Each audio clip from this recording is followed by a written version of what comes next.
पहिल्यापासून या विधेयकाच्या एकंदर हेतूलाच विरोध आहे. आर्टिकल 25 भारतीय संविधानाचा आर्टिकल 25 नुसार तुम्हाला जर धर्माचं स्वातंत्र्य तर धर्माचे रीतिरिवाज धर्माच्या च्या माध्यमातून येणाऱ्या जमिनी या सगळ्या ह्याच्यात लागू होतात आणि त्याच्यावर निष्कारण सरकारने हस्तक्षेप करणं योग्यच नव्हतं. त्यामुळे सर्वोच्च न्यायालयाने घेतलेल्या भूमिकेचं स्वागत करायला पाहिजे. मला माहित नाही सर्वोच्च न्यायालय आता किती दिवस या भूमिकेवर ठाम राहील हाही माझ्या मनातला एक मोठा प्रश्न आहे.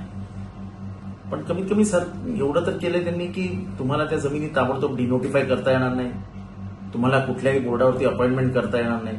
खूपसा केंद्र सरकारचे हेतू मला वाटतं सर्वोच्च न्यायालयाला काय पटलेले दिसत नाही आणि त्या हेतूंबद्दलच साशंकता व्यक्त केली. कालच सर्वोच्च न्यायालयाचे न्यायाधीश खन्ना यांनी सर्वोच्च न्यायालयाचे सर्वोच्च न्यायाधीश यांनी कालच सांगितलं की 1400-1500 सालामध्ये त्या बांधलेल्या मस्जिदींचे जमिनीचे दाखले आणि त्यांचं लीज अग्रीमेंट त्या लोकांनी कुठून आणायचं. जसं मी साधा प्रश्न विचारतो की ताजमहालच्या बाजूला जमीन आहे, आता शहाजहानच्या काळातली कागदपत्र आणि शहाजहानने दिलेलं लीज डीड कुठे शोधायचं.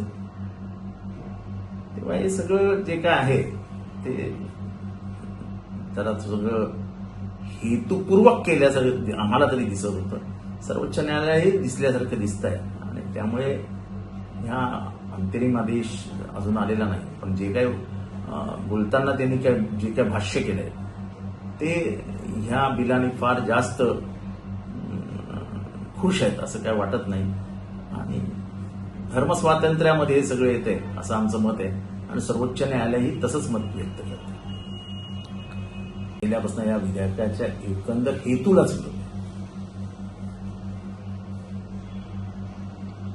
आर्टिकल 25 भारतीय संविधानाचा आर्टिकल 25 नुसार तुम्हाला जर धर्माचं स्वातंत्र्य तर धर्माचे रीतिरिवाज धर्माच्या च्या माध्यमातून येणाऱ्या जमिनी या सगळ्या ह्याच्यात लागू होतात आणि त्याच्यावर निष्कारण सरकारने हस्तक्षेप करणं योग्यच नव्हतं. त्यामुळे सर्वोच्च न्यायालयाने घेतलेल्या भूमिकेचं स्वागत करायला पाहिजे.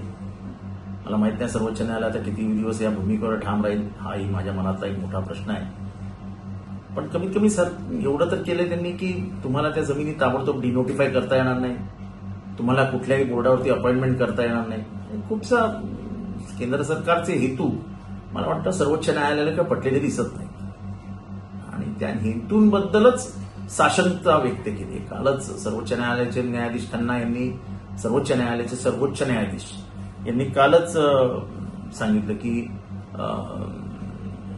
1400-1500 सालामध्ये त्या बांधलेल्या मस्जिदींचे जमिनीचे दाखले आणि त्यांचं लीज अग्रीमेंट त्या लोकांनी कुठून आणायचं. जसं मी साधा प्रश्न विचारतो की ताजमहालच्या बाजूला जमीन आहे, आता शहाजहानच्या काळातली कागदपत्र आणि शहाजहानने दिलेलं लीज डीड कुठे शोधायचं.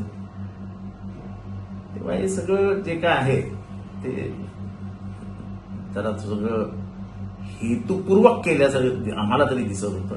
सर्वोच्च न्यायालयही दिसल्यासारखं दिसत आहे आणि त्यामुळे ह्या अंतरिम आदेश अजून आलेला नाही. पण जे काय बोलताना त्यांनी जे काय भाष्य केलंय ते ह्या बिलाने फार जास्त